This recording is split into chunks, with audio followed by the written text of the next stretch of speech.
magazine. Give me the magazine. Archie. Archie. Archie. Archie obviously needs to order from Crate and Barrel. Oh, Archie. And that's this week's edition of Lola's Lowdown. Archie. Naughty, yeah, naughty you have a dogs. dog about that I have size. a naughty dog just Really? like that. Oh, yeah. He loves the remote. Who doesn't? That's our time for now. Amanda, thanks for helping out the last couple of days. News 3 at 5 starts right now.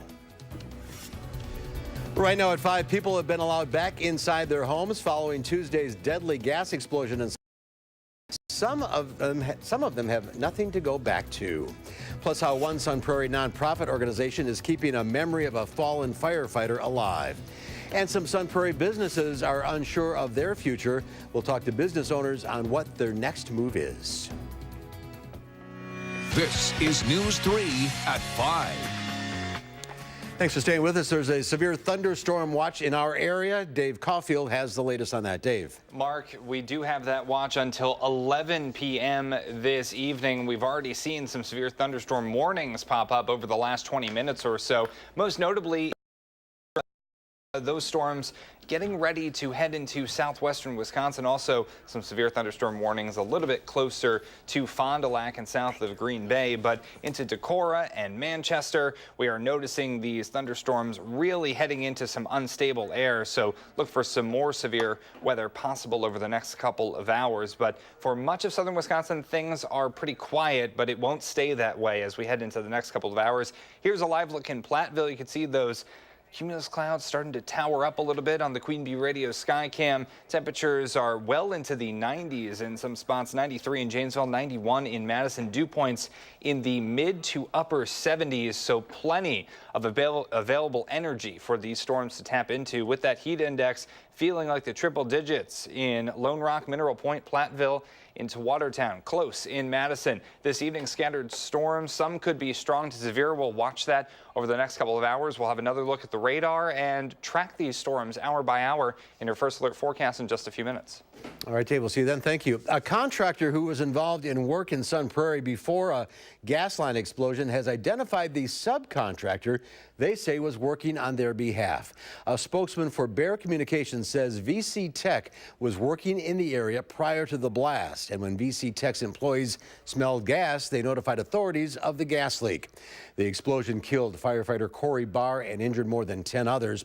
Bear Communications says its employees are cooperating with the investigators. Well, this is the first time people have been allowed back inside their homes following Tuesday's deadly explosion.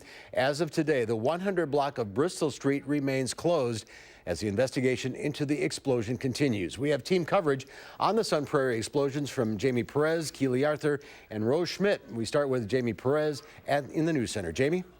Mark, residents are slowly but surely being let back into their homes, but there are the few who had homes above the businesses they owned that were destroyed in that explosion. Now, I spoke with a woman named Stephanie Coy who owned the Bear House Hotel. She was planning on opening her business in 2 weeks until all of this happened. She says she's been hopping between friends' homes and has her 3 kids staying with friends and relatives while she tries to figure everything out. She was able to go inside the fenced-off area to see the damage this afternoon. She says even though all the things she lost is just stuff, she still has nothing as of right now.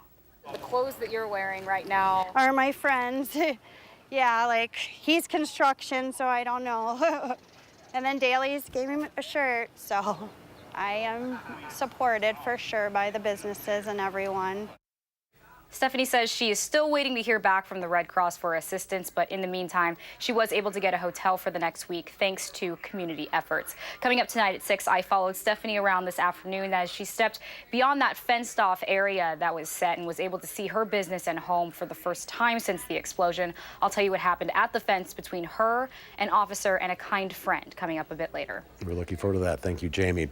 We are learning more about Corey Barr, the firefighter killed in Tuesday's explosion. The volunteer Sun Prairie Fire Captain was selected as Firefighter of the Year by the American Legion in 2016. The Sun Prairie Post tells News 3 Barr was selected because of his dedication to the community, both as a firefighter and a businessman. Corey's wife Abby and their 2 girls were at the ceremony. American Legion Commander Richard Barden was there and says during the award presentation, one of his twin daughters made her way up to the front of the room just to be with Dad. His entire family was proud when he received that award. The U.S. Honor Flag is in Wisconsin tonight to recognize the service of fallen Sun Prairie firefighter Corey Barr. The Honor Flag pays tribute to those who have lost their lives in the line of duty while protecting others. It was taken to Ground Zero after the September 11th attacks and has been used to honor others ever since. It was also on the last space shuttle mission in 2011. The flag arrived in Wisconsin this morning and will remain folded on display for Barr's visitation and funeral tomorrow. The flag represents the sacrifice that these heroes make every single day when they leave their homes without hesitation to protect others and to save others' lives. And they put their lives on the line every single day. And so that flag represents that sacrifice and to make sure that these heroes are never forgotten. The flag has traveled over 7 million miles, honoring thousands of heroes. Every time the flag is touched, a new pair of gloves are used. When the flag leaves, the pair will be gifted to Corey Barr's family. A billboard that was put up today is honoring the fallen firefighter. The billboard reads, "Fallen, Never Forgotten, Captain Corey Barr." It's on Highway 151 going into Madison. And there's an opportunity to show your support for Captain Barr and firefighters across Wisconsin. A public memorial visitation for Barr is tomorrow from 8 to 10 o'clock. The services for Barr will begin at 11 at Sun Prairie High School. There's a private visitation for his family and close friends this evening. While many survived Tuesday night's explosion, some lost everything else. Our Keely Arthur is live at the Sun Prairie High School to share how community resources are coming together to help. Keely. Mark, you name a group and they're probably here behind me working with the victims to get them back on their feet. We're talking about the Salvation Army, the Red Cross, the Lions Club, the United Way, all here to help those victims. I spoke with the executive director of the Sunshine Place, the Sun Prairie Resource Center. When I asked her what the people needed most, she said money, enough to get a roof over their heads. But of course, those people also need emotional support, and they're getting both here today. A lot of our families that are going through this are not alone. You know, we're here with them. That's what as a community resource center, that's what we do. And in Sun Prairie Way, we take care of each other. In addition to the resources we mentioned, there are mental health counselors on hand. This event, again, is happening at the Sun Prairie High School on Grove Street. It's going on until 8. And coming up on News 3 at 6, we're going to hear more about the man we've been hearing about all week, Corey Barr, a firefighter, husband, friend, father, who worked so hard to give back to the community. Today, the Sunshine Place is honoring his memory. We'll share that at 6. We'll see you then. Keely Arthur live in Sun Prairie. Thank you. The Red Cross and Salvation Army are also raising money for those affected by the explosion. They say that while it's often people's first instinct to help by bringing food, that's not the most effective way to help out in times like this. People that come and helped set up the shelters, people that did transportation, bringing cots in and out, mental health professionals, people that have those degrees that can help in, nursing staff. We had nursing staff here for 2 days as well helping out. So there's people with different backgrounds and different interests. And if you don't have a lot of time to volunteer, the Red Cross says a blood donation would also really help them out right now. Almost 3,000 people have committed money to help the Barr family. They've raised over $167,000 to help Abby Barr and their twin 3-year-old daughters with their expenses on a GoFundMe page. Over on channel3000.com, we have a link to this page and the page for Ryan Welch, another firefighter who was injured in the explosion. We also have other GoFundMe sites set up to help Sun Prairie residents dealing with extra costs related to the explosion. Some business owners nearest to the explosion site are waiting to hear about when they're able to get back into their shops and restaurants. Some of them have set up times with first responders to get inside, but for others, the timelines are vague as the death investigation is still underway. Rose Schmidt is live in Sun Prairie to share one couple's story of anticipation. Rose? Hi, Mark. The old City Hall building is still standing after the explosion, but that doesn't necessarily mean that it's structurally sound. The building's owner was scheduled to walk through today, but for the business owners who rent their space from him, they don't know when or if they'll be able to get back inside, and that's the part they tell me is the most unsettling. The worst part is that everything is unknown for us right now. Elizabeth and Daniel Donahue got a first look Friday at what's left of their family-owned business, the Chocolate Caper. So we don't know yet whether or not our business could be a total loss. what kind of rebuilding we're going to do because we can't get anywhere near there. Their chocolate shop is in a space built in 1895. Because we're in the old City Hall building. In the middle of what city officials call the green zone, the area closest to the natural gas explosion site. First and foremost, I think the hope is that the building is okay and that it doesn't need to be torn down. You obviously get closer to the zone, certainly there's more significant damage that has occurred, and it could be everything some things that are aesthetic, some things that could be major, serious safety issues that they need to get evaluated and going forward. The city's director of economic development tried to give business owners like Elizabeth and Daniel some peace of mind during a meeting Friday morning. Obviously, the faster we can get them back and stabilized and other temporary options moving forward, and then hopefully permanent options, the better for everybody, certainly the better for downtown as well. It's a prime location, one the Donahues say has been filled with nothing but positive experiences. What I really worry about is whether we would not be able to reclaim our space for some reason, finding another spot so that we could stay in Sun Prairie because we really enjoy being a part of this tremendous community. In the meantime, they're able to keep making chocolate at their Oregon location, hoping they'll get some answers soon. We heard it could be a week. We heard it could be 3 weeks before we could get anywhere near it. Now rebuilding the area behind this fence is on hold as that death investigation continues, but an update from the Sun Prairie Police Department today said that the death investigation will likely take days, not weeks, so that's some good news for those business owners. And they could use some good news at this point. Rose Schmidt live in Sun Prairie, thank you. Definitely. Our community has been shocked and saddened by the stories we've seen in Sun Prairie over the last week, but we've also been moved into action. On Tuesday, July 17th, News 3 will partner with the Bank of Sun Prairie for an all-day telethon to raise money for the Disaster Relief Fund. Our phone lines will be open starting at 4:30 a.m. until the end of our late evening newscast at 10:30 to take donations for the fund to benefit the businesses and families impacted by this tragic incident. The Bank of Sun Prairie is assuring us that 100% of all the proceeds collected will stay in Sun Prairie. In other news, an investigation is underway in Fitchburg after a man was shot multiple times last night. Police say it happened just before 10 o'clock near Leopold Elementary School and the Springs Park in the 2500 block of Post Road. When officers arrived at the scene, they found a 29-year-old man with multiple gunshot wounds. He was taken to the hospital with injuries that are not believed to be life-threatening. A white SUV was seen leaving the area, but there's no other information about the suspect. 10 minutes after that shooting, Fitchburg police responded to the 3300 block of Leopold Way for reports of shots being fired. Police say an apartment building there had been shot multiple times. No one was injured. Police say a man in an all-black clothing was seen running from the area. Police do not know if the two incidents are related, but they say they do not believe the acts were random. In response to a rise in shots fired incidents, the Fitchburg Police Department is looking to hear from the community. Fitchburg Police Chief Chad Brecklin will lead a community meeting on Wednesday, July 18th at 6:30 p.m. at the Head Start Center at 2096 Red Arrow Trail. Chief Brecklin will discuss the rise in violent crimes on Thurston Lane and give residents more details on the department's plan to make the neighborhood safer. Well, there's more to come on News 3 at 5. Up next, the Attorney General announces new indictments surrounding the Russian hacking during the 2016 election. And the FBI agent and former FBI lawyer in trouble over text messages about President Trump are getting to tell their stories to Congress. We'll have the latest. But first, on Wall Street, stocks ended up a little bit higher for the week. The Dow Industrials up 94 points. The NASDAQ and S&P 500 also up a few points. We'll be right back.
Deputy Attorney General Rod Rosenstein announced charges against a dozen Russian military intelligence officers for trying to interfere with the 2016 presidential election.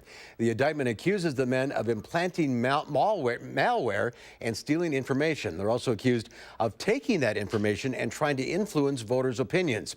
President Trump said that the ongoing Russia probe is complicating his relationship with Russia, but he did vow to address the meddling. First, they use a scheme known as spear phishing, which involves sending misleading email messages. Second, the defendants hacked into computer networks and installed malicious software that allowed them to spy on users. Rosenstein said the hacking scheme did not have an effect on the vote count. Former FBI lawyer Lisa Page arrived on Capitol Hill for a closed-door testimony about her role in the investigation into Russian interference in the 2016 presidential election.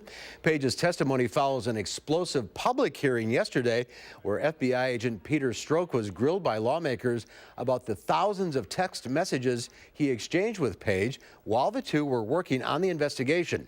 Many of the texts were often critical of the president during the election. You need to understand that that was written late at night, off the cuff, and it was in response to a series of events that included then-candidate Trump insulting the immigrant family of a fallen war hero. Strzok could still face disciplinary charges with the FBI over the text message exchanges with Lisa Page. Let's head out to the weather patio now. Dave Caulfield in the sauna as we watch storms approach. Yeah, that is a great word for it, Mark. It really does feel like a sauna out here. And with all this heat and humidity, I think that this is the calm before the storms across southern Wisconsin. We do have an alert day in the forecast for tonight for the threat of some strong to severe storms and also the mild and muggy conditions this evening. Now, as far as these severe threats go, we're mainly talking about some gusty, possibly damaging winds and also some heavy rain with this line of thunderstorms heading our way. Also some small hail. An isolated tornado can't be ruled out for the next couple of hours, but those threats really start to evaporate as we head into later on today. You can see those thunderstorms forming in the very unstable air across southern Wisconsin into portions of eastern Iowa and northern Illinois, and those thunderstorms continuing to move closer and closer to southern Wisconsin. We do have that severe thunderstorm watch until 11 p.m. tonight, and we've already seen lots of severe thunderstorm warnings pop with these thunderstorms coming through. That means very gusty wind and some damaging wind as well. We've actually received some reports of some wind damage already in northeastern Iowa. Those storms heading through Prairie du Chien at the present time. Also some severe thunderstorms closer to Fond du Lac. So that warning goes until 11 p.m. for all of southern Wisconsin into portions of northern Illinois and also into northeastern Iowa. Downtown Madison on the Edgewater Skycam, looking for those storms to come into town closer to about 7 or 8 tonight. The high temperature today, 91, about 10 degrees above normal for this time of year. And that's where we still are in temperature land in Madison, 93 in Janesville, 88 in Mineral Point, 90 in Lone Rock, and 85 in Prairie du Chien. Just to give you a sense of how much temperatures are cooling off with those storms, it's 68 in Decorah right now, where those storms have already gone through. Dew points in the mid to upper 70s, close to 80 in Boscobel. Plenty of fuel for these storms to tap into, and that is making it feel just unbearable outside in many spots. The upper 90s into the triple digits on the heat index graphic. 100 is what it feels like in Mineral Point, 101 in Lone Rock. So tonight, mild and muggy. Remember, we do have that alert day in the forecast for tonight for those strong to severe thunderstorms. Temperatures falling into the 60s. For tomorrow, humid, not as warm with more showers and thunderstorms. Those should not be severe and will be a lot more widely scattered to isolated. So here is what Future Track is painting as we head into the next couple of hours. That line getting to Madison closer to about 8 or 9 tonight. We should still be weather aware because some thunderstorms could pop out ahead of that main line of storms. Remember, some gusty wind, heavy rain possible. Lately, our future products, our models have been painting some more thunderstorms overnight into early Saturday. I don't think those will be that strong, just garden variety soakers with some thunder and lightning. However, we need to watch out for maybe some strong thunderstorms overnight as well. And as we head into tomorrow afternoon and evening, more showers and thunderstorms are possible. It's part of that pattern change we've been talking about for a couple of days now. Humidity sticks around. We are going to be cooler tomorrow, so that's good news. continues, but that humidity doesn't really go anywhere. And into Sunday, some more showers and thunderstorms could be with us even into Monday. So over the next couple of days, anywhere from 1 to 2 inches of rain possible with these downpours and the showers and thunderstorms. It really depends on where those heavy downpours set up, but really anyone has the potential of seeing some pretty heavy rain over the next couple of days. Your 7-day forecast showing temperatures heading down through the 80s, and the thunderstorms will be ending on Monday. Tuesday and Wednesday, we can breathe a sigh of relief because we have low humidity, lots of sunshine, temperatures only near 80, maybe a chance of some thunderstorms on Thursday, but really Tuesday through Friday looking very nice overall.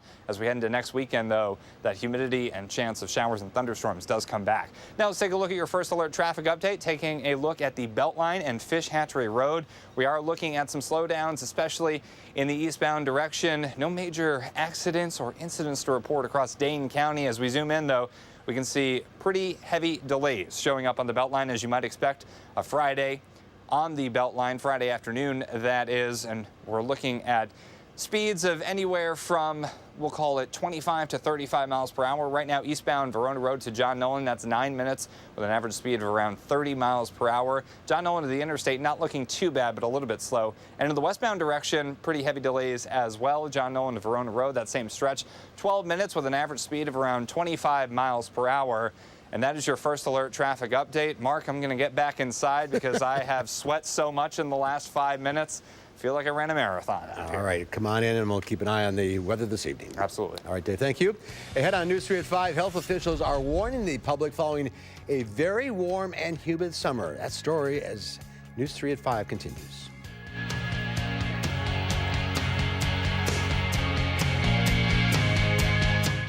News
The Centers for Disease Control has a warning out tonight as more than 600 people die from extreme heat every year in the United States.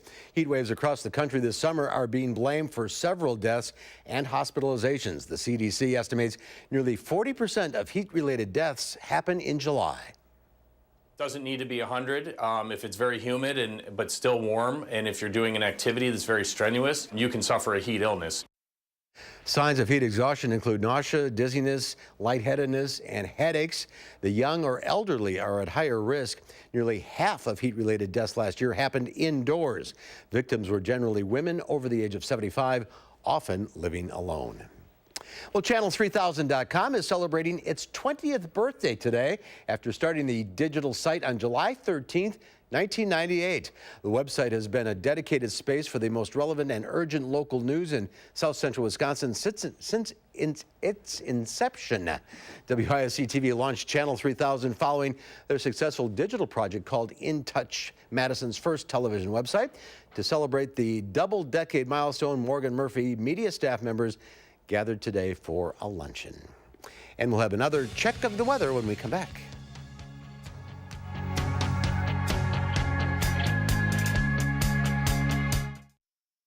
It's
Well, finally at 5, a baseball fan has no idea he had mustard on his face until he was on TV. During Wednesday's dollar hot dog night at the Cardinals-White Sox game, a White Sox fan was spotted with mustard on his face and did not notice until he got a phone call while seated in the stands. Apparently somebody saw him on TV, said, "Hey, you got mustard on your face."